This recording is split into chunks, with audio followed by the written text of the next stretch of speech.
चलिए देखते हैं इसमें class 10 subject mathematics chapter first real number part 4। तो इसमें आगे वाले पार्ट में इस पार्ट में हम पढ़ना क्या है, यूक्लिड डिवीजन एल्गोरिथम।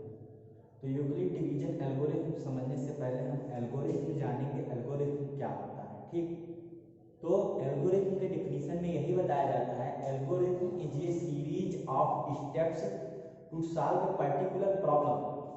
मतलब किसी दी गई समस्या को सुपरिभाषित तरीके से हल करने की जो विधियां हैं या हल करने के जो स्टेप्स हैं उसी को क्या कहते हैं, एल्गोरिथम कहते हैं। एक बार फिर से देखिए बोर्ड पे क्या लिखा गया है, algorithm is a series of steps to solve particular problem. ठीक, मतलब किसी समस्या को हल करने के लिए जो सुपरिभाषित चरण है उन्हीं को हम क्या कहते हैं, एल्गोरिथम कहते हैं। ठीक, जैसे मान लेते हैं 2 नंबर के आपको एचसीएफ निकालना है, तो एचसीएफ को निकालने में जो भी तरीका आपने यूज किया, जो भी विधियां आपने यूज किया उसको एल्गोरिथम कहते हैं। जैसे पहले ये करना है, फिर उसके बाद ये स्टेप करना है, फिर उसके बाद ये स्टेप करना है, फिर अंतिम में हमको क्या है, एचसीएफ मिलेगा। तो यही जो आप प्रोसेस कर रहे हैं, स्टेप टू स्टेप जिसको सॉल्व कर रहे हैं, वही हमारा क्या कहलाता है, एल्गोरिथम। ठीक, एल्गोरिथम कहलाएगा। तो किसी दी हुई समस्या को सुपरिभाषित तरीके से हल करने के लिए जो चरण होते हैं, जो श्रृंखला होती है, उसी चरण या श्रृंखला को ही हम एल्गोरिथम कहते हैं। ठीक, तो ये इतना चीज आप ध्यान रखिएगा। फिर उसके बाद यूक्लिड डिवीजन एल्गोरिथम का हम देखेंगे, यूक्लिड डिवीजन एल्गोरिथम यानी यूक्लिड विभाजन एल्गोरिथम। ठीक, तो अगर आपसे पूछा जाए पहला चीज कि यूक्लिड विभाजन एल्गोरिथम में क्या किया जाता है, तो आप बता दीजिएगा दो धनात्मक पूर्णांकों का महत्तम समापवर्तक यानी एचसीएफ ज्ञात किया जाता है यूक्लिड डिवीजन एल्गोरिथम की सहायता से। ठीक, ये चीज आपको ध्यान रखना है कि अगर आपसे पूछा जाए कि बताइए यूक्लिड डिवीजन एल्गोरिथम में हम करते क्या है, तो दो धनात्मक पूर्णांकों का एचसीएफ यानी हाईएस्ट कॉमन फैक्टर महत्तम समापवर्तक निकालते हैं। ठीक, ये चीज आपको ध्यान रखना है। अब उसको निकालने में हम कौन कौन से स्टेप यूज करेंगे, उसी को एल्गोरिथम कहते हैं, सीरीज ऑफ स्टेप्स को। तो चलिए देखते हैं पहला स्टेप क्या है। ठीक, तो स्टेप फर्स्ट में क्या दिया रहेगा उसको देखते हैं। तो यदि दो धनात्मक पूर्णांक स्मॉल ए और स्मॉल बी दिए गए हों, ठीक, दो धनात्मक पूर्णांक आपको दिया गया होगा जहां a is greater then b और a b से बड़ा होना चाहिए, तो b से a में भाग करके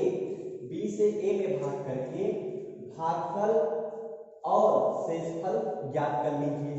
तो भागफल और शेषफल ज्ञात होने के बाद आपको क्या करना है, उसको यूक्लिड डिवीजन लेमा के रूप में लिख दीजिए, a बराबर bq प्लस r के रूप में, जहां r क्या है, r इज ग्रेटर देन और equal to 0, r is greater than और equal to 0 but less than b। ठीक, तो पहला स्टेप समझ गए होंगे क्या होगा, दो धनात्मक पूर्णांक a और b दिया गया होगा, तुरंत आप b से a में भाग करिए, भाग करने के बाद शेषफल और भागफल निकाल लीजिए q और r, फिर उसको a बराबर bq प्लस r के रूप में लिख दीजिए। पहला स्टेप सेकंड में देखिए क्या करना है कि यदि शेषफल r बराबर 0 आता है, ठीक, अगर शेषफल r बराबर 0 आ गया तो पूर्णांक स्मॉल a और b का एचसीएफ b होगा। ठीक, तो जो दोनों पूर्णांक लिए हैं उनका एचसीएफ स्मॉल b हो जाएगा यानी छोटा वाला नंबर। यदि शेषफल r नॉट इक्वल टू 0, यदि शेषफल 0 के बराबर नहीं आ रहा है तो b और r के लिए पुनः यूक्लिड विभाजन प्रमेय का प्रयोग करें। इसका मतलब समझिए, आपने b से a में भाग दिया, भागफल और शेषफल निकाला, अब उस शेषफल को देखिए, अगर शेषफल 0 आ गया तो आपका डिवाइजर आंसर हो जाएगा, भाजक ही एचसीएफ हो जाएगा a और b का। अगर शेषफल 0 के बराबर नहीं आया तो फिर आप यूक्लिड डिवीजन लेमा लगाएंगे स्मॉल b और स्मॉल r के लिए, तब आप क्या करेंगे, स्मॉल b को भाज्य मान लेंगे और स्मॉल r को भाजक मान लेंगे, मतलब आप b में स्मॉल r से भाग देंगे। ठीक, तो ये चीज ध्यान रखिएगा। फिर इसी स्टेप को आप करते जाएंगे, तब तक करते जाएंगे जब तक शेषफल आपको 0 के बराबर नहीं मिल जाएगा। ठीक, देखिए आगे तीसरे स्टेप में क्या लिखा है, इस प्रक्रिया को तब तक जारी रखें जब तक शेषफल 0 ना हो जाए। तो यही 3 स्टेप को या यही स्टेप को हम क्या कहते हैं, एल्गोरिथम कहते हैं। ठीक, तो अब आप समझ गए होंगे पहले स्टेप में क्या है, एक बार फिर से ध्यान कीजिए कि अगर दो धनात्मक पूर्णांक स्मॉल ए और स्मॉल बी दिए हो तो बी से ए में भाग करके शेषफल क्यू और रिमाइंडर शेषफल आर और भागफल क्यू निकाल लीजिए। फिर उसको a बराबर बी क्यू प्लस आर के रूप में लिख दीजिए। स्टेप सेकंड, अगर r 0 के बराबर है तो a और b का एचसीएफ b होगा। अगर r 0 के बराबर नहीं है तो b और r पर फिर यूक्लिड डिवीजन लेमा प्रयोग करें। ये प्रक्रिया तब तक जारी रहेगी जब तक शेषफल हमको अंतिम में क्या नहीं मिल जाएगा, 0 नहीं मिल जाएगा। ठीक, तो ये है पूरा एल्गोरिथम और एल्गोरिथम के बाद ये था यूक्लिड डिवीजन लेमा। ठीक, तो अब आप समझ गए होंगे कि यूक्लिड डिवीजन लेमा से क्या किया जाता है या एल्गोरिथम का मतलब समझ गए होंगे या यूक्लिड डिवीजन एल्गोरिथम में हम करते क्या है, यूक्लिड डिवीजन एल्गोरिथम की सहायता से दो धनात्मक पूर्णांकों का एचसीएफ ज्ञात करते हैं। ठीक, इसमें कुछ लोगों को एचसीएफ नहीं पता होगा, एचसीएफ का मतलब क्या होता है। ठीक, तो हम पहले थोड़ा बहुत एचसीएफ बता देते हैं फिर उसके बाद आगे चलते हैं। तो देखिए एचसीएफ, इसका फुल फॉर्म अगर बात करें तो हाईएस्ट कॉमन फैक्टर। ठीक, हाईएस्ट कॉमन फैक्टर, एचसीएफ का मतलब ये होता है। ठीक, और इसको हिंदी में कहते हैं महत्तम समापवर्धक, महत्तम समापवर्धक। इसका एक और नाम है जीसीडी, जीसीडी, इसको जीसीडी भी कहते हैं, मतलब greatest common divider, greatest common divider. ठीक, एचसीएफ के एक और नाम है ग्रेटेस्ट कॉमन डिवाइडर। ठीक, जीसीडी। तो देखिए चलिए मान लेते हैं एग्जाम्पल में समझते हैं कि एचसीएफ कैसे निकलता है। मान लेते हैं एक नंबर 12 है और एक 16 है, इसी का हमें एचसीएफ निकालना है। ठीक, तो पहले 12 देखिए क्या लिखा है, महत्तम समापवर्धक यानी हाईएस्ट कॉमन फैक्टर। तो पहले हम फैक्टर देखेंगे क्या होता है, गुणनखंड क्या होता है। ठीक, तो बताइए 12 का फैक्टर क्या क्या होगा, 12 किससे किससे कर सकता है, 12 1 से कर सकता है, 12 2 से कर सकता है।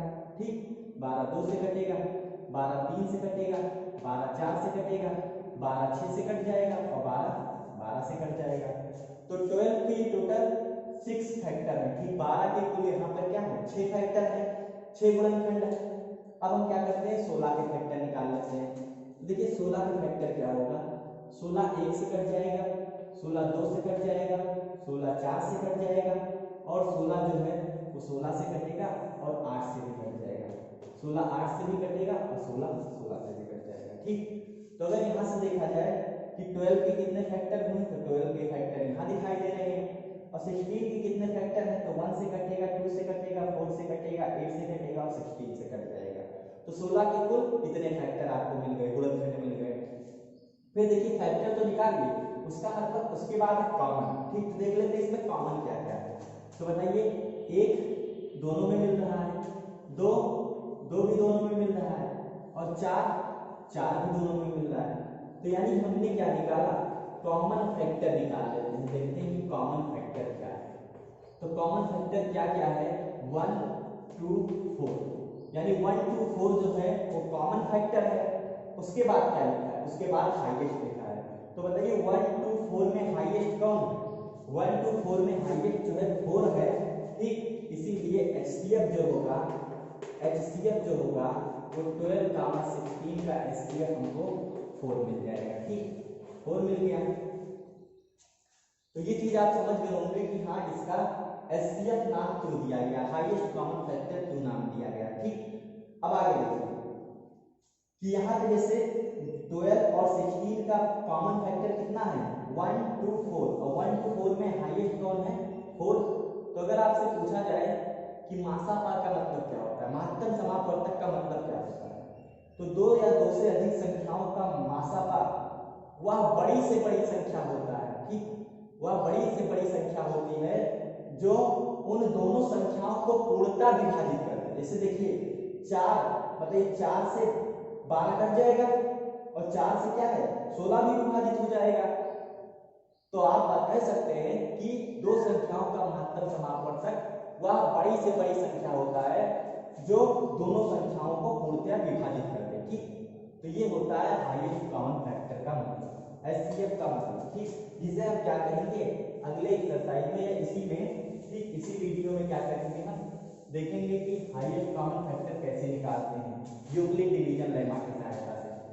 फिर दूसरा मेथड जो है एचसीएफ निकालने के आप लोग पढ़े होंगे, दूसरा है डिवीजन मेथड, ठीक, डिवीजन मेथड यानी हिंदी में इसको कहते हैं भाग। अगर मान लीजिए 12 और 16 का हमें एचसीएफ निकालना है तो 12 से क्या करते हैं 16 में भाग दे देते हैं, तो ये हो जाएगा 12 × 12, फिर यहाँ पे शेषफल कितना आता है 4, फिर शेषफल से इस 4 से क्या करते हैं इस 12 में भाग दे देते हैं, तो कितना आ जाएगा 4 × 12, ठीक। अब देखिए शेषफल हमको क्या मिला 0 मिला, तो जब शेषफल 0 मिल जाता है, ठीक, तो ये लास्ट ये जो डिवाइजर है फाइनल डिवाइजर यानी अंतिम भाजक जो है वही हमारा एचसीएफ होता है, ठीक। यानी एचसीएफ जो होगा एचसीएफ 12 एंड 16 का तो हमको 4 मिल जाएगा, और 4 है क्या इसका फाइनल डिवाइजर, ठीक, फाइनल डिवाइजर यानी अंतिम भाजक ही हमारा एचसीएफ होता है, ठीक। तो यहाँ पे 4 हमको क्या है फिर एचसीएफ मिल गया।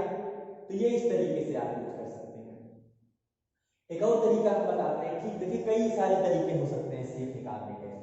जैसे यहाँ पे एक और तरीका समझिए, जैसे मान लेते हैं ये 12 और 16 का हमें एचसीएफ निकालना है, ठीक, तो हम क्या करते हैं 16 में से 12 घटा दीजिए, कितना है 4।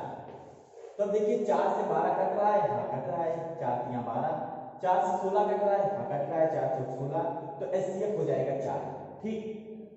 अब मान लेते हैं जैसे एक और आप संख्या लीजिए, जैसे मान लेते हैं 12 ले रहे हैं, ठीक, और एक 42 ले रहे हैं, ये 12 और 42 इसका हमें क्या करना है एचसीएफ निकालना है इसका। तो अब देखिए 42 में से 12 घटाइए कितना आ जाएगा 30। अब देखिए बताइए 30 से 12 कट रहा है नहीं, तो इसका मतलब 30 तो एचसीएफ नहीं हो सकता, तब 30 का फैक्टर होगा एचसीएफ यानी 30 का गुणनखंड होगा एचसीएफ। अब 30 के कौन कौन से गुणनखंड होंगे, 30 के फैक्टर क्या क्या होंगे, देखिए 30 के कई सारे फैक्टर हो सकते हैं, ठीक, लेकिन हमें क्या करना है 2 नंबर यहाँ पे लिखना है, तो यहाँ पे एक लिख देते हैं 6, एक लिख देते हैं 5, 6 × 35, ठीक। अब देखिए क्या 5 से 12 कटेगा नहीं कटेगा, क्या 6 से 12 कट जाएगा, हाँ 6 से 12 कट जाएगा, क्या 6 से 42 कट जाएगा, हाँ 6 से 42 कट जाएगा, तो यही हमारा एचसीएफ हो जाएगा, ठीक। तो एचसीएफ जो होगा वो 6 यहाँ पे मिल जाएगा। तो एक चीज आप और ध्यान रखिएगा कि जैसे एचसीएफ यहाँ पे एक चीज आप और ध्यान रख सकते हैं कि एचसीएफ होता क्या है, ठीक, उसके लिए एक चीज आप और यहाँ पे ध्यान रख सकते हैं कि 2 नंबर का एचसीएफ क्या होता है। तो देखिए इसमें HCF of 2 number, HCF of 2 number may be difference, HCF of 2 number may be difference or factor of difference, or factor of difference। ये यानी दो पूर्णांकों का या दो धनात्मक पूर्णांकों का एचसीएफ जो है वो उनका डिफरेंस होगा, अगर वो नहीं है तो उनके डिफरेंस का फैक्टर होगा, ठीक। एचसीएफ ऑफ 2 नंबर में भी डिफरेंस या तो अंतर होगा उनका या तो फैक्टर ऑफ डिफरेंस यानी डिफरेंस का फैक्टर होगा यानी गुणनखंड होगा, ठीक। तो ये चीज आप ध्यान रखिएगा कि क्या क्या डिफरेंस हो सकता है, क्या क्या फैक्टर हो सकता है। अब एक और मेथड है, ठीक, एचसीएफ निकालने के लिए प्राइम फैक्टर मेथड, अभाज्य गुणनखंड विधि, ठीक, लेकिन उसको हम अभाज्य गुणनखंड विधि को अब हम आगे देखेंगे अगले एक्सरसाइज में, उसको हमें देखना है, ठीक, इस एक्सरसाइज में हमें देखना नहीं है। फिर उसके बाद हम आगे क्वेश्चन देख लेते हैं, ठीक, एक आध क्वेश्चन में हम किस तरीके से एचसीएफ क्या करेंगे फाइंड करेंगे, ठीक, 2 नंबर का एचसीएफ हम किस तरीके से फाइंड कर सकते हैं वो क्वेश्चन अब हम देखेंगे। तो इसमें